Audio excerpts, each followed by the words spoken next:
জমিনে থাকে নবী আল্লাহ বলে নবী পেলে তবে আমায় পাবি।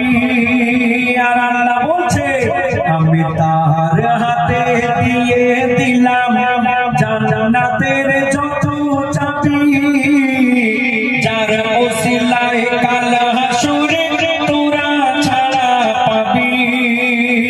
ও যে মোর সাথের কেউ আর হবে না,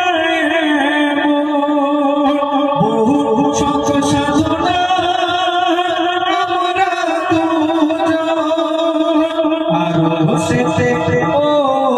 আরো সেতে আল্লাহ থাকে জমিনে থাকে নবী।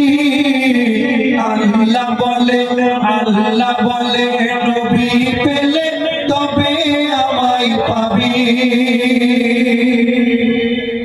আল্লাহ রাসূল আমার নবীর দুই পেয়ারা ইমাম হাসান এবং ইমাম হোসেন, এই দুজনের বয়স যখন ছিল মাত্র 6 বছর, দুজন শিশুকালে মায়ের কাছে এই দুজন ঠিক করলো তারা মধু খাবে।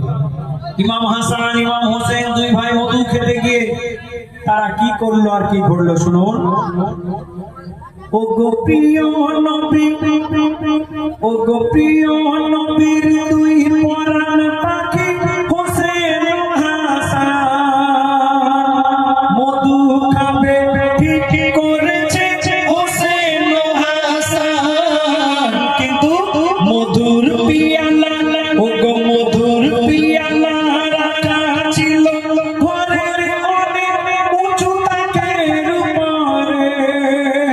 হোসেন হাসান এত ছোট পারতে না পারে, তখন দুজন ঘরে অনেকে কোরআন শরীফ দেখতে পায়, সেগুলিকে কাছে দেয়।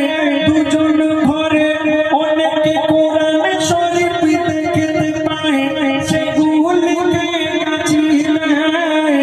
আর গাছিতে চড়ে দু ভাই মধু মারে, তখন এক সাহাবী দেখে নেয়।